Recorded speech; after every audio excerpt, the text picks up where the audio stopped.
It is season 2, week 6 of the Rogue Shogun Anime podcast. Let's get into it. So what would we call it? The Rogue Shogun podcast? All right, fuck it. Rogue Shogun podcast.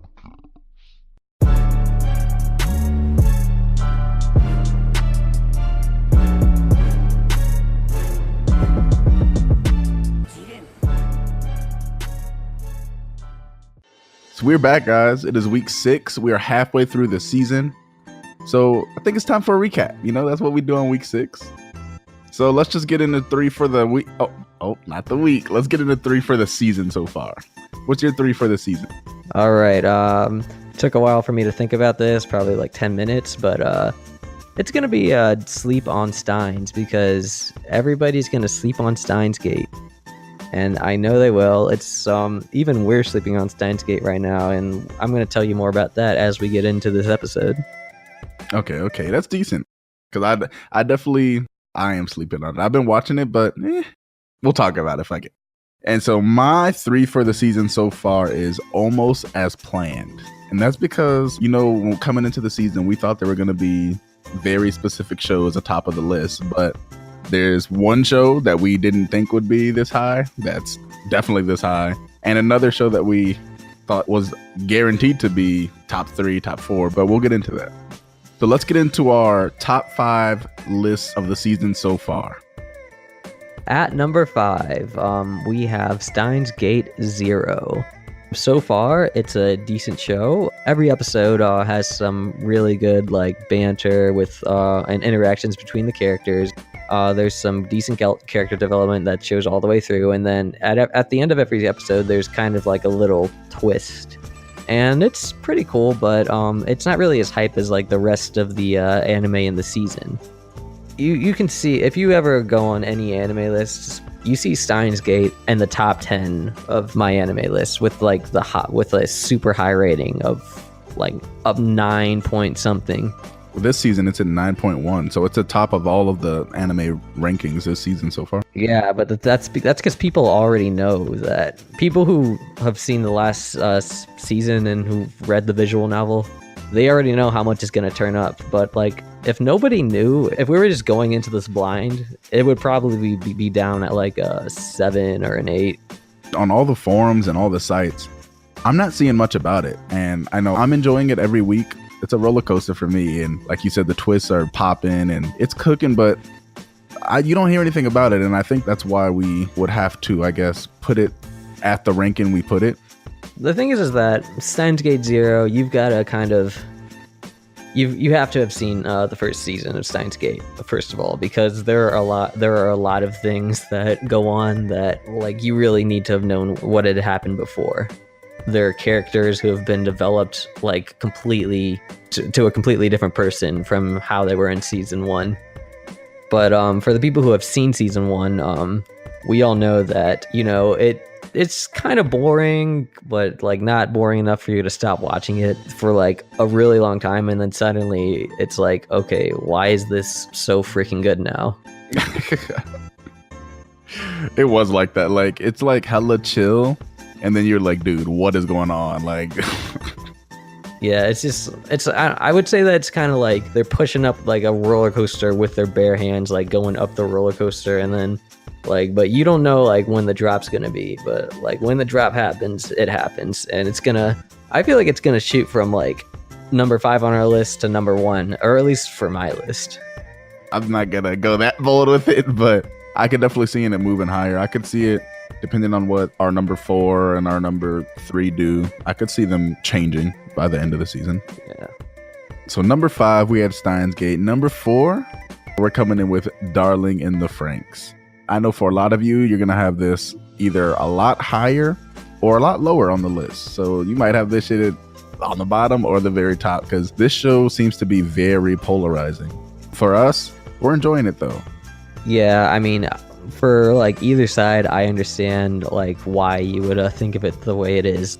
let's get the negatives out of the way first. It's really convoluted, but I mean, some people we're into that shit. I mean, I love Kingdom Hearts despite how it doesn't fucking make sense. What else? Naruto, that's the most convoluted mess ever. Bleach. I actually never watched Bleach, but did you? Yeah, Bleach. Bleach got convoluted after like Aizen died. That's when the show went to shit, in my opinion. So for Darling in the Franxx, for me, on the negative side, it is convoluted. It's a little all over the place, but in a neat way. That sounds weird, but it's like an organized mess. We have all the mech stuff going on, which I loved. The whole first 12. How many episodes are we in right now? We're nearing the end of the anime. Last episode. Actually, you really need to watch last episode because there's some shit we got to talk about. So I guess I'll say a little bit over the first half of the anime. What kept me going was like the fight scenes and just seeing the turmoil that they were all going through and the struggle to get organized with their teamwork and all that. But it's kind of gone in a different direction, which I'm not really sure how I'm feeling yet. So my actual opinion on the whole anime depends on how they wrap it up. Yeah, I'm feeling that too. I'm actually welcoming like this kind of change of pace. Like it went from like a action-centered anime to I mean, it's not like it was never like this. Like it always had this before, but it's like really shifted towards like a more like social commentary or like more of like a reality television show with like it's more exploring the dystopian side of this story. Basically, what's going on is that there's a whole bunch of kids and they're being told that their purpose in life is to pilot robots, and they take it with that question, but now they're starting to question it. And they're also growing up, they're becoming teenagers, they're starting to know figure out like what love is and what sex is. Hey, they slang it.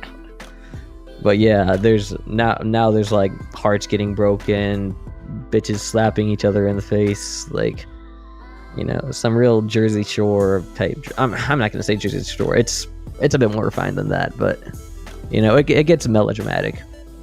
I agree, and so I guess the reason that it's our number 4 is just because the top 3, 100% we all agree on. But I know you and I, Matt, agree on Darling in the Franxx, but Clay, he's not feeling the show. He hasn't watched the whole show, but he's been keeping up with like what's going on, because you know how often people talk about Darling in the Franxx in like forums and pictures and stuff. I think Darling in the Franxx is probably like the most watched show, or like the most watched new show right now, or at least the most talked about. Yeah, and I understand why, because the show is basically a mystery. I mean, at this point, you really don't know what's gonna fucking happen. That shit, it's just convoluted, like we said. Yeah, that's why it's our number 4. But our number 3 are solid in all of our choices. There's not been really one bad week. So, what do we have at number 3, Matt? Number 3, I'm the one who's been sleeping on this one. 7 Deadly Sins. I need to catch up. Still on season 1. I've been on season 1 since season 1 of the podcast, but that's actually hella funny. I need. So yeah, I need to catch up. But I'll let Lat take it from here, because he's got up. Number 3, 7 Deadly Sins. What can I say? It's been so far. It's not disappointed one bit. Every episode has either been hype as hell or built on the story, which is all you really can ask for from an action shonen type anime. So far, we've seen the Sins really come back together. We've seen them all train and get stronger, which I didn't think we'd see. Well, I thought we'd see, but I didn't think we'd see it in this capacity. Their training was actually very good for character development. So they're getting stronger mentally, physically, spiritually. They're all turning up. Shit's been litty, dude. We saw Escanor, my boy Escanor. He wasn't even in the first season. He's back. He's fucking turning up. Well, he only turned up once, but that shit was top tier, like probably top 15 like arrivals of characters on anime, like just coming out moments. Like that shit was intense. And with this new part of the anime coming up, the tournament arc ish kind of thing we have going on, that's a new side of the show we haven't seen yet. And we still have the damn 10 commandments versus the 7 Deadly Sins coming up soon. So every episode is fire, dude. I know you're not caught up, Matt, but I know for a fact when you catch up, you're gonna want to talk about that shit. So we might even have to start doing like the one-off shows when it starts getting like really intense, where we don't have enough time to talk about everything. Yeah, I agree. But 7 Deadly Sins, no question. I haven't seen one negative remark on the show so far, and that's a big reason as to why it's our number 3. I got the whole week. Let me let me stop procrastinating on 7 Deadly Sins, because I know it's a good as shit show. Also, Food Wars. I talked about it last episode I was on. I need to get up with that too. So at number 2, I'd say this is the surprise of the season so far. In our preseason rankings, we had it in our heating up tier, which is not the red hot tier. Red hot tier was like the Tokyo Ghoul, the My Hero, the 7 Deadly Sins. We had all those, like, those are 100% going to be turned up, which everybody except for, well, actually, we'll tell you at the end. We'll discuss this. But our number 2 is Megalobox. And dude, what a surprise, right? Yeah, actually, my favorite episode so far was probably episode 2, where he had his first gearless thing. Like, he punched that dude who had, like, the metal gear gloves. That was probably my favorite episode so far. Oh, the big dude? Yeah, the big dude who was, like, guarding the shop. For me, there's been a lot of, I guess, My Hero-esque moments. It's just, like, the peak of just excitement and action, just all in one. Like, they're doing a really good job at, I'd say, pacing and just those peak moments. That's like what gets me. I mean, we have all that. We have the music, dude. The music is, in my opinion, that music is top tier. Like, definitely. Samurai Champloo, Cowboy Bebop level. There's different genres. Honestly, it's amazing. Yeah, I'm really excited to see like where Joe is gonna go on his journey. Obviously, he's gonna get to the top. He's gonna fight Yuri. Probably gonna win. If he loses a fight from here, I'll be surprised. But you know what I think? He was defeated by Yuri, but I feel like he needs to like get his ass kicked a little bit more before I start giving the show like its goat stripes. You know? Yeah, I'm hoping he runs into some gear, because to me, just being gearless and beating Yuri don't make no damn sense. So hopefully he gets some gear. And he should be like using it like before the fight with Yuri, you know, like it should be established that this is his gear. I hope they do that, or even bring his old shitty gear back. That would actually be kind of cool. Yeah, he's got like this cool looking gear on the freaking cover art. That, I mean, it looks a lot different from what we saw in the first episode. So I'm feeling like that's the kind of gear that he's gonna have, because it looks cool as shit. So what other reasons is it number 2? Like the art style as well. It just feels like a throwback to a lot of like old retro anime, and like its general aesthetic, like having like these city shots. Like, I do, speaking on the aesthetic, coming into it bothered me like a lot, dude. I wasn't for it, but I guess just watching the show week by week, it's growing on me.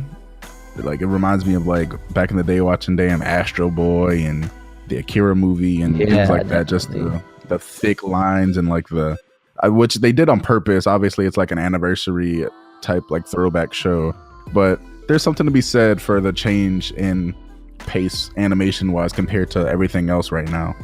Yeah, it's really refreshing to see this.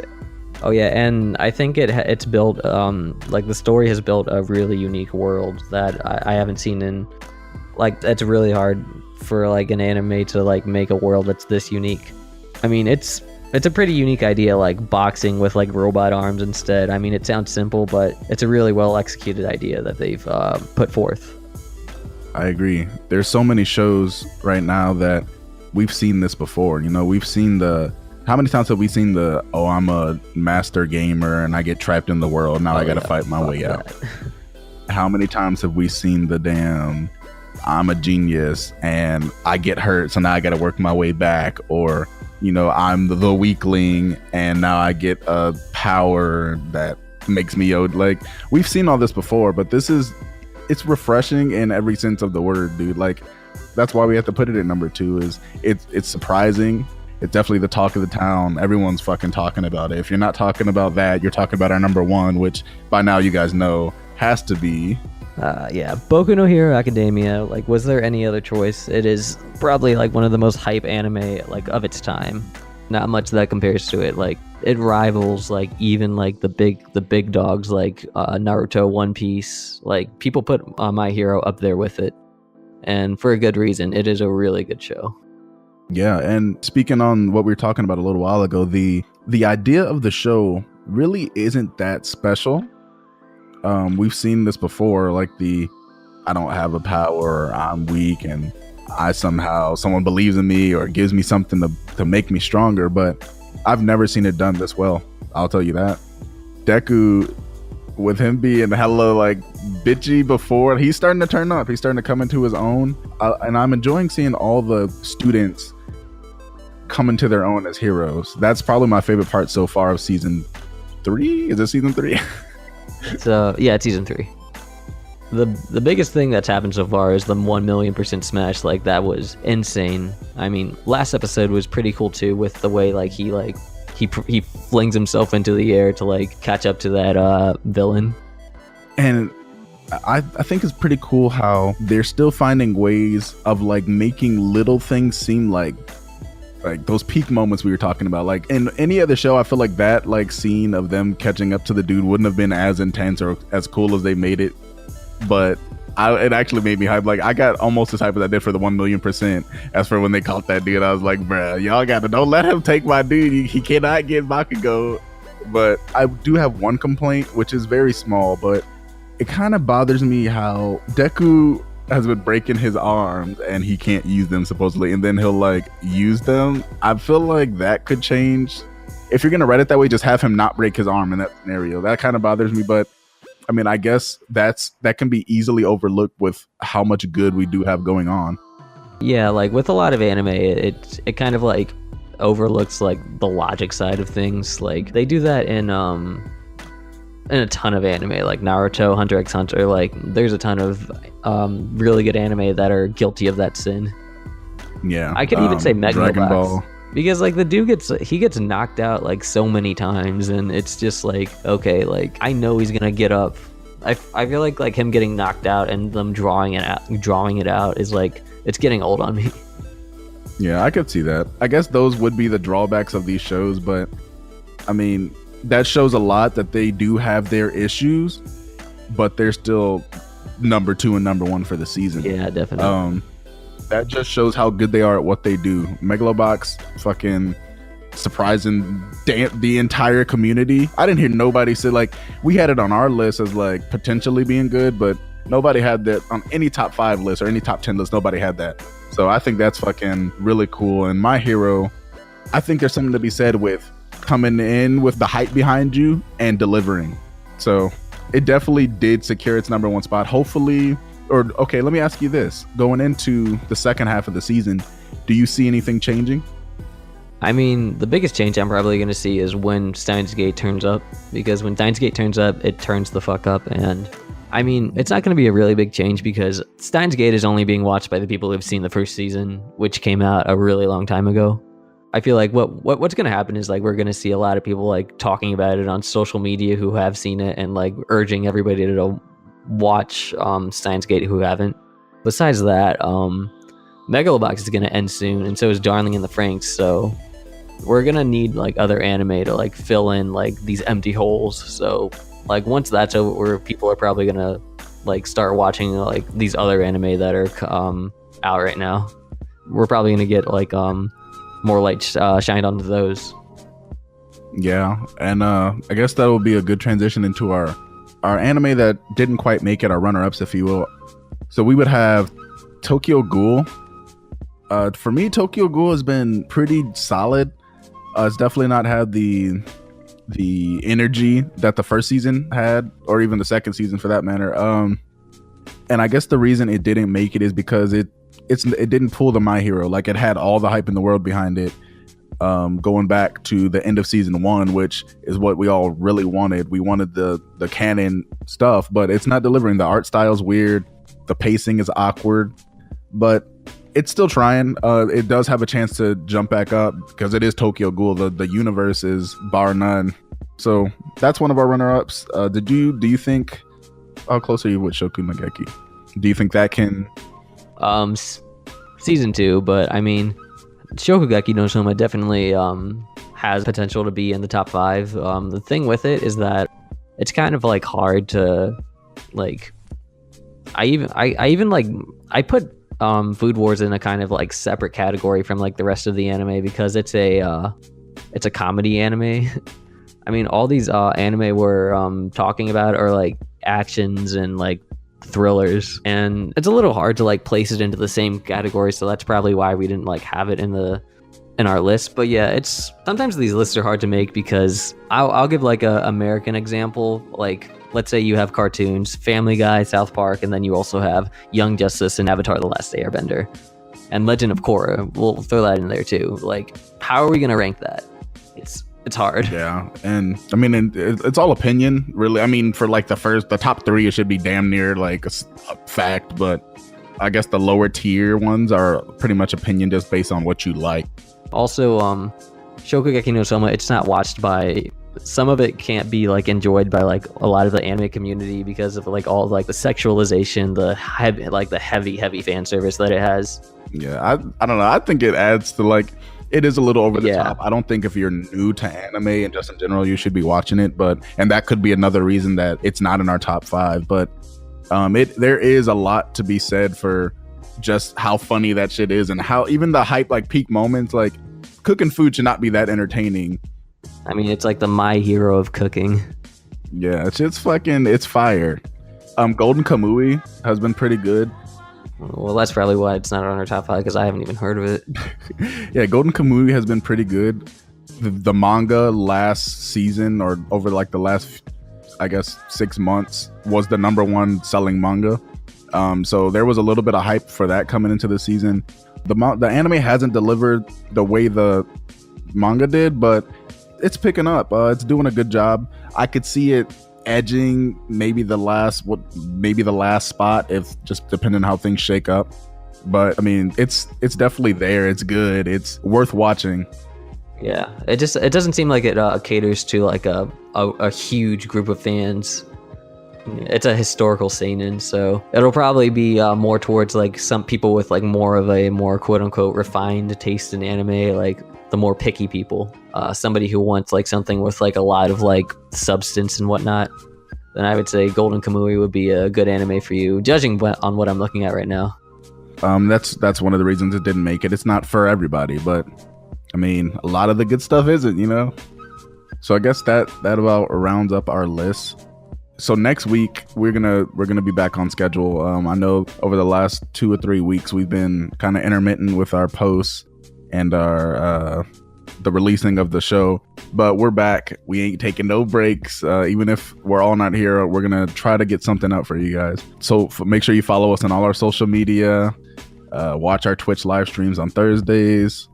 And subscribe to the YouTube channel. I know you guys are out here listening on the podcast apps and all that, but our YouTube is lacking. Like we're doing more content than just our podcast. We're doing all kinds of content. So go over there and subscribe so you can connect with us on, I guess, a more than anime level. We're doing gaming. We're gonna do some fucking roast. We're gonna do some rap battles. Shit's about to be live. But yeah, check us out on all that. Tuesday we'll be back on regular scheduled programming. We'll be on our 3 for the week, Hyper Gripe, Blast from the Past. So make sure you're watching your episodes. We'll get you guys caught up and tell you what we're moving forward. So just watch. I guess I'd say watch like 6 episodes because we've been intermittent the last few weeks. So just watch, except for on Matt's. Watch 3 of Matt's because he has a 1. But thank you guys for listening, and we'll see you next Tuesday.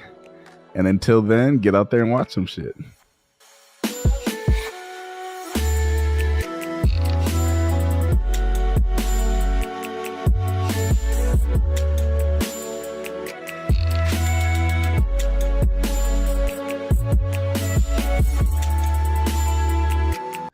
It's not easy to do. It's like trying to like having all these cartoons, and then you have like Family Guy, South Park, and then Avatar and Young Justice. Did you hear that?